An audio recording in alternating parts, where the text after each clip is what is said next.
My name is Tolu Agbelusi. I am a poet, a playwright, author of Locating Strong Women, which was published by Jacaranda Press in 2020.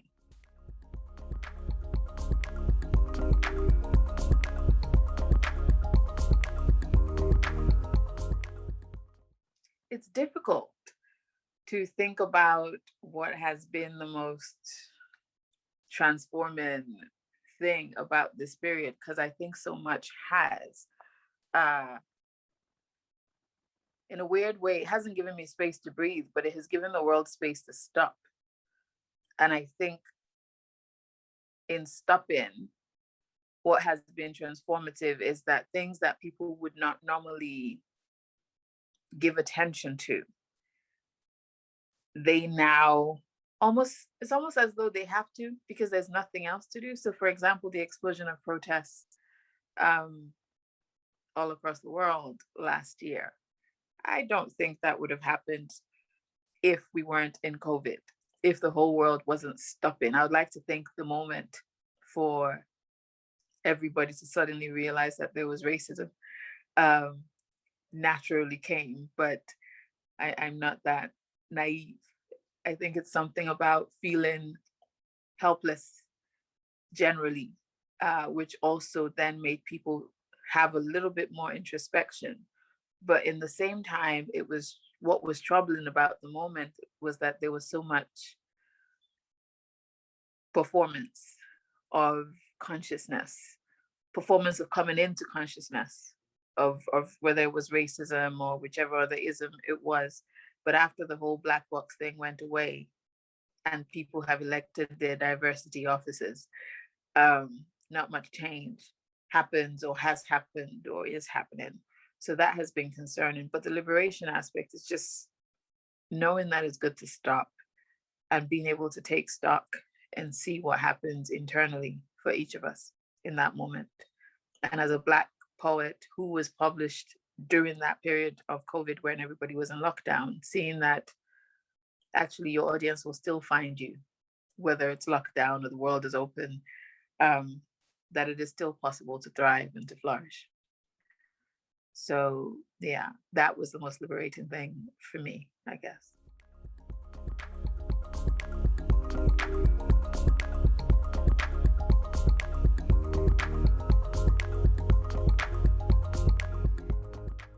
Nearly a year on since the whole world watched some police officer put their knee on George Floyd's neck.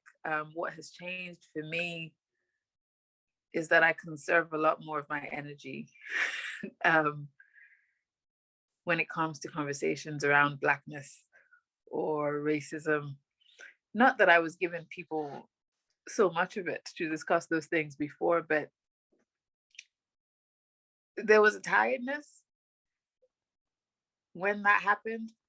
And all the others, Breonna Taylor, Ahmaud Arbery, all of those, there was a tiredness again, which was reminiscent of the years before when we saw all of those things um, across our screens. And with the work I do as a lawyer, I'm around death all the time. So I'm not really phased by death or even by gruesome death.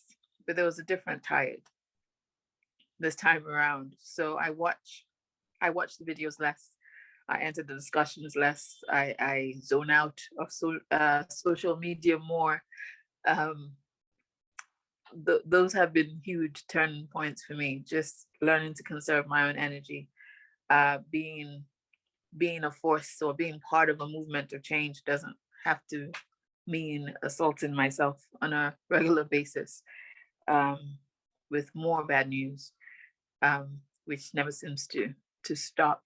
And in terms of what I want to see change, people, man. I just want to see people look, really look beyond, like we need to really look beyond ourselves and treat other people like we want to be treated, because we can talk about the isms from today till tomorrow, but the bottom line is if we are all actually treating the next person, white, black, or other, the way we want to be treated, all the problems go away. But we're still not there yet. And that's what I want. And I guess in the same vein, I want a system where when we talk about diversity and inclusivity, we're not just dealing in tokenism. And in saying that, I'm not actually just talking of white or mainstream organizations. I'm also talking of Black people who hire other Black people, understanding that you being diverse or you looking out for your own is not just about hiring a particular skin tone. It's also about the quality. What are you saying about your own when you don't go and look for the best? And to the others, what are you saying when you only hire us to fill in the gaps when things are bad, and then when we fixed it, you kick us out and get somebody else? So what I want to see is a change, is an inclusion that goes beyond performance. This is They Say You Gotta Let It Go, from my collection, Locating Strong Women. I scrub it out on the kitchen floor, hammer my knees into linoleum, let them bleed the words my lips could have released. I throw bleach on it, watch its striking edges dissolve or hide. In that space heavy from silence where unresolved issues sit, waiting to be disturbed by the next person who sees in my skin a good reason for a tone dive into condescension. A needling rudeness I must ignore if I drown it out with music, screaming at how often I scrape its breath into my palm and will it to beat slower. Forget, forget, forget. Knowing each time the assault birthing rage, the rage is harder to forget.